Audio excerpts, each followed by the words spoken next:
There is a certain kind of person who doesn't walk through life the way everyone else does. While the world rushes past in noise and motion, they move through a quieter dimension, one made of thought, reflection, and an inner world so vivid that sometimes the outside feels pale by comparison. And if you've ever wondered why you feel different, even in a room full of people, you're about to understand something you've never had words for. Because some people don't just think. They live inside their own minds. Their thoughts aren't passing clouds, they're entire landscapes. Their memories aren't snapshots. They're rooms they can walk into. And their imagination isn't a tool. It's a place they return to over and over.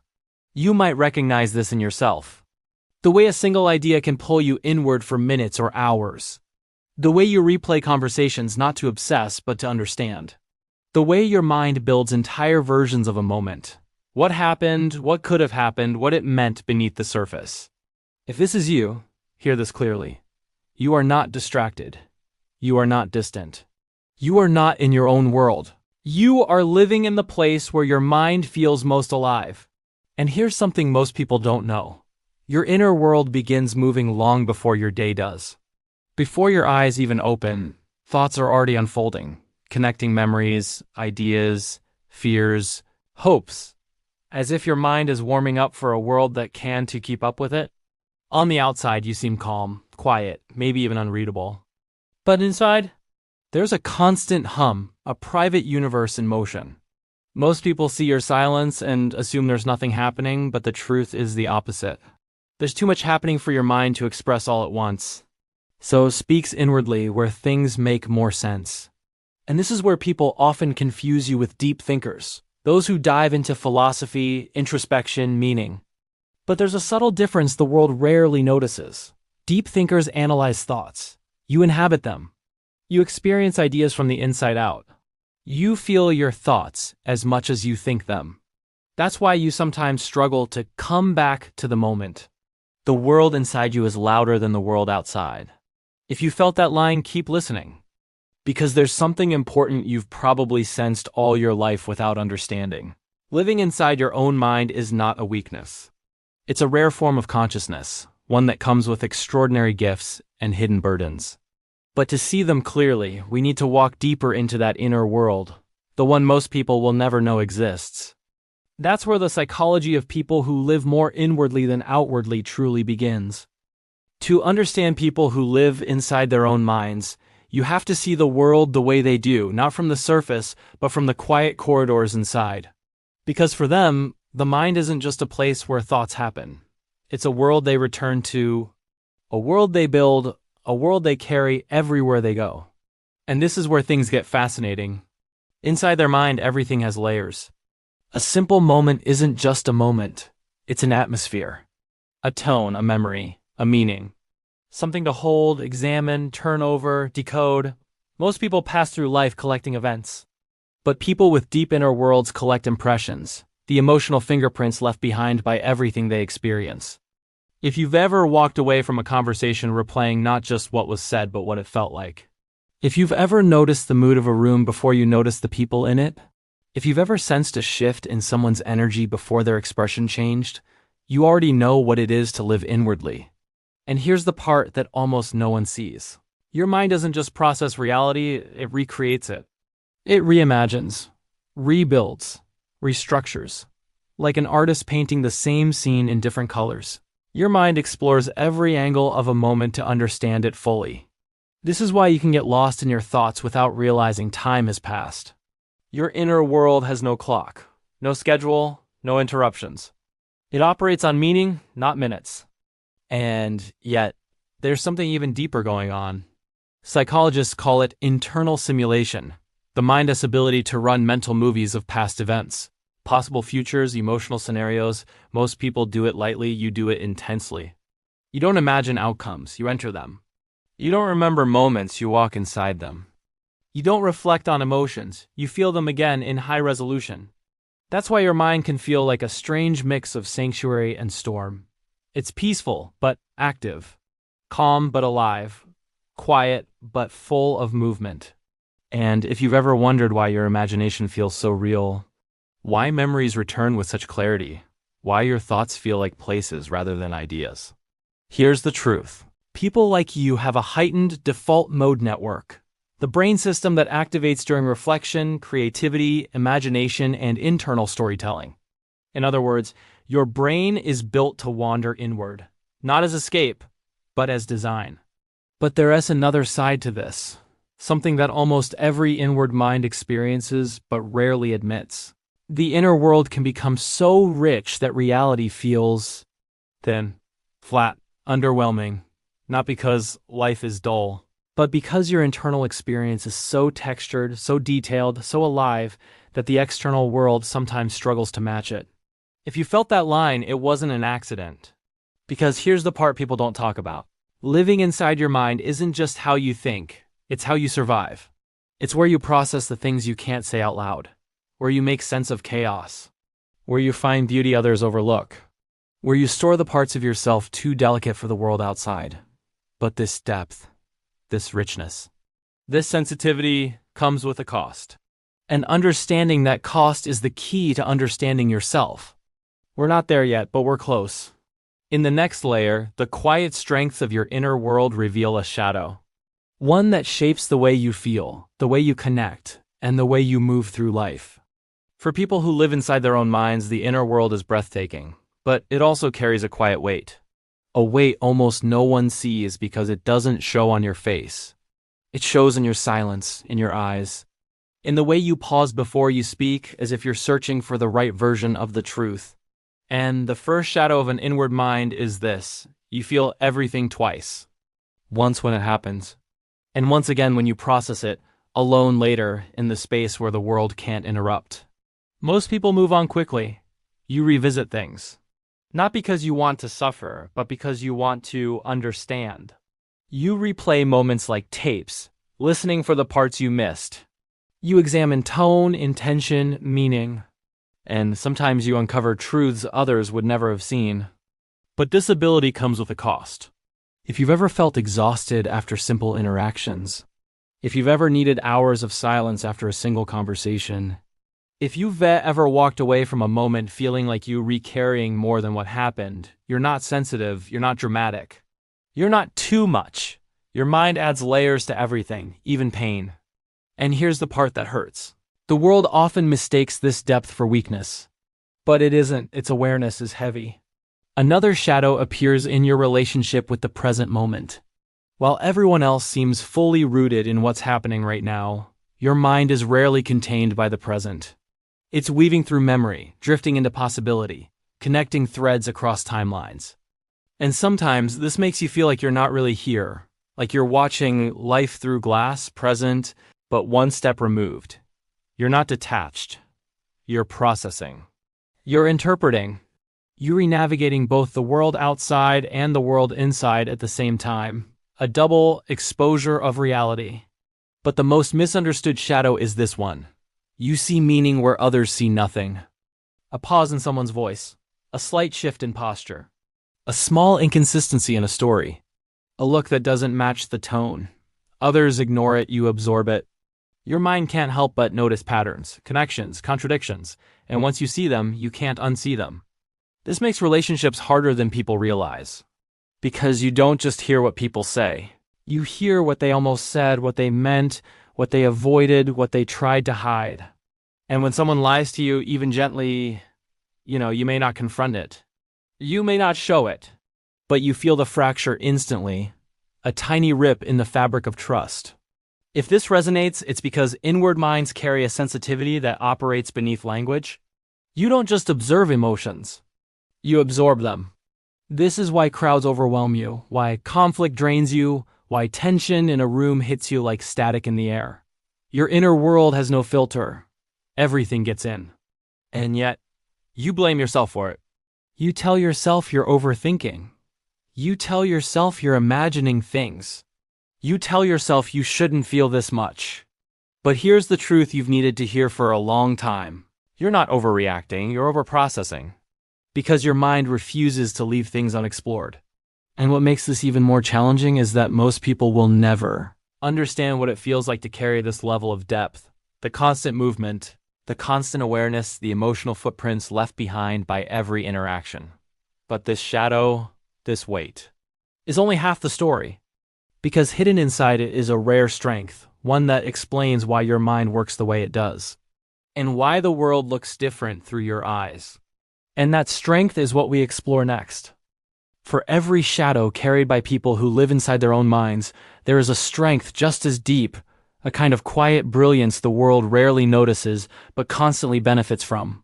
And once you understand these strengths, you start to see your inner world not as a burden, but as something rare and irreplaceable. The first gift is this: you see what others overlook.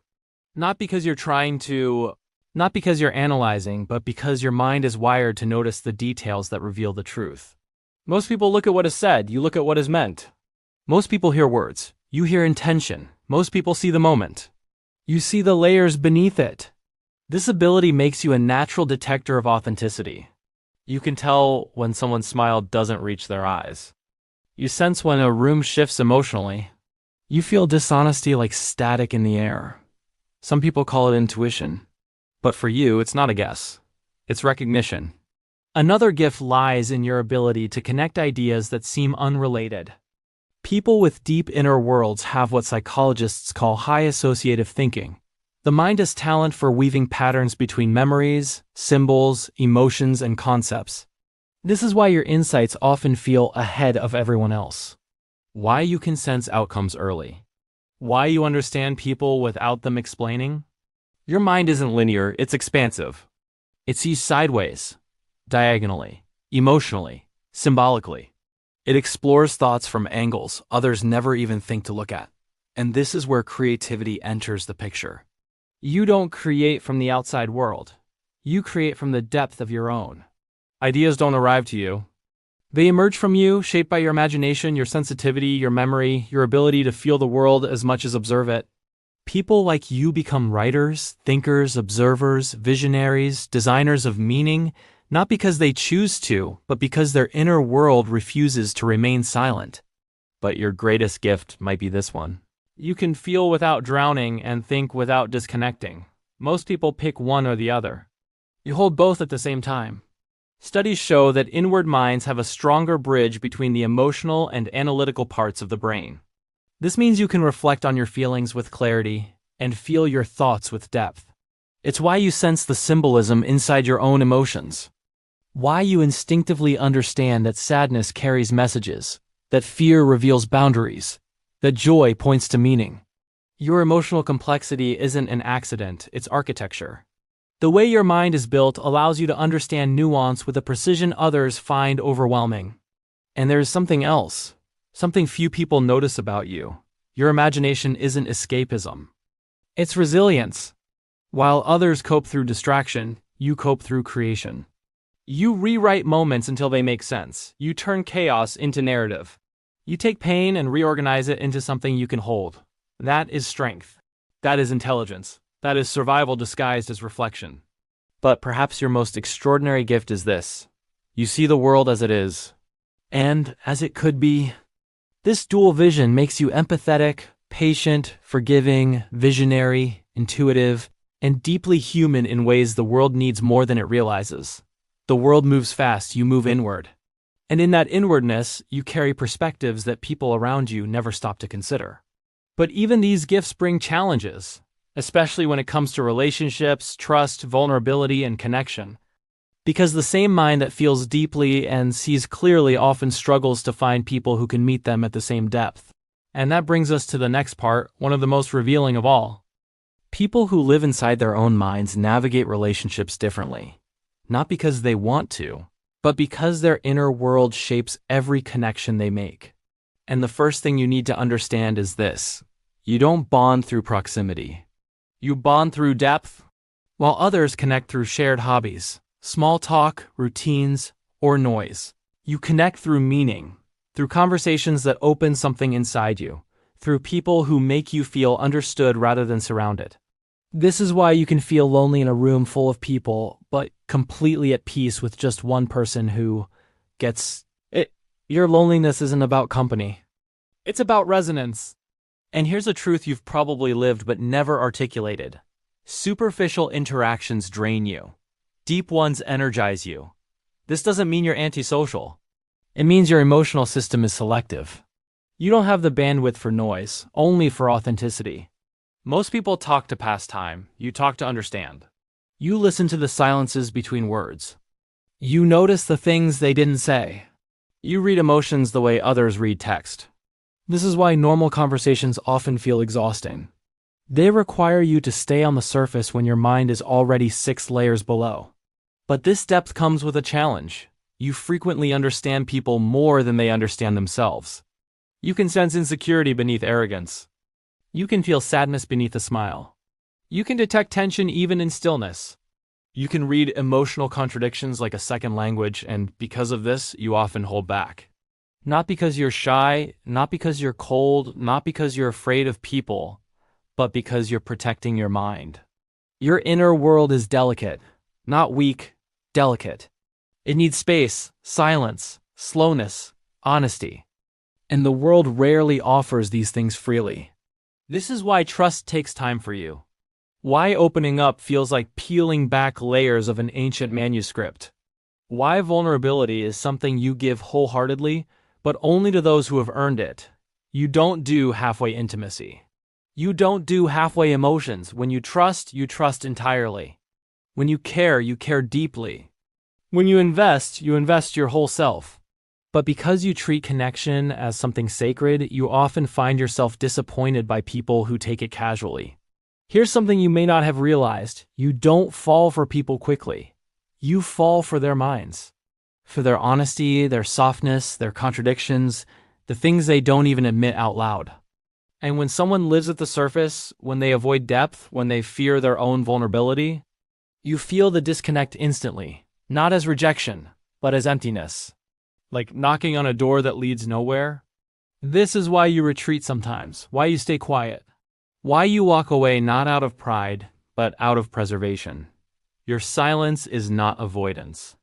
It's protection. But the most misunderstood part of your relational life is this: you care more than you show.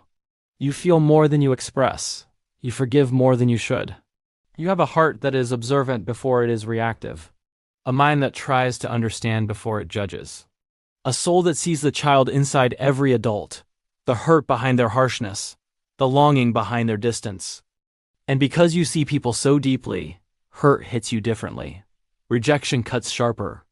Inconsistency feels like betrayal. Dishonesty feels like being pulled out of your own skin. But here's the paradox that defines you. You love in a way that terrifies shallow people and comforts deep ones. You're not difficult to love. You're simply too real for those who fear their own reflection. And that brings us to the final layer, the meaning behind all this depth, the truth about this inner world, and why people like you are far more important to this world than you've ever been told. People who live inside their own minds often grow up believing that something is wrong with them, that they're too quiet, too reflective, too sensitive, too lost in thought, that they should come back to reality, open up more, stop overthinking, be more present. But here's the truth you were never told. The truth that reframes everything. Your inner world isn't an escape from life. It's a more honest way of experiencing it. Most people skim the surface of their days. They collect moments like checkboxes. They move fast because slowing down means feeling things they're not ready to face. But you feel and reflect and listen and sense. You see the invisible architecture behind every moment, the subtext, the emotional colors, the symbolism woven into the smallest details. You don't step into life lightly. You arrive with your whole being. That is not weakness. That is awareness. And awareness, the real kind, the deep kind, is rare. It's why you understand people on a level they don't understand themselves. It's why you find meaning in places others walk past every day. It's why you can turn a single conversation into insight, a single silence into understanding, a single memory into wisdom. Your mind is not a cage. It is a lens, one that sees the world in high resolution. But here's something even more important. Your inner depth is not meant to be compared to the world outside.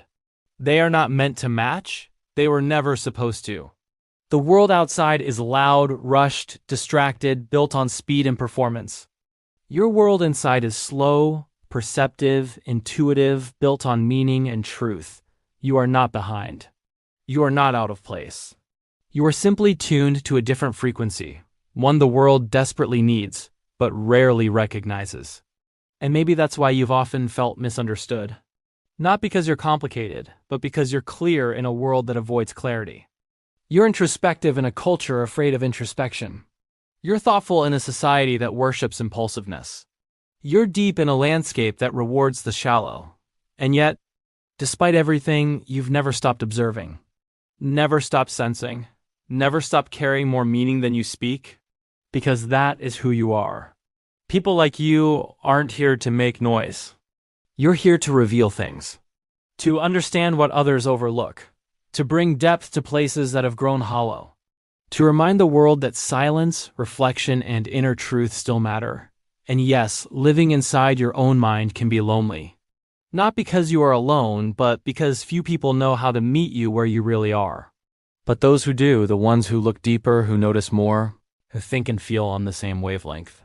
Those people will see you instantly because depth recognizes depth.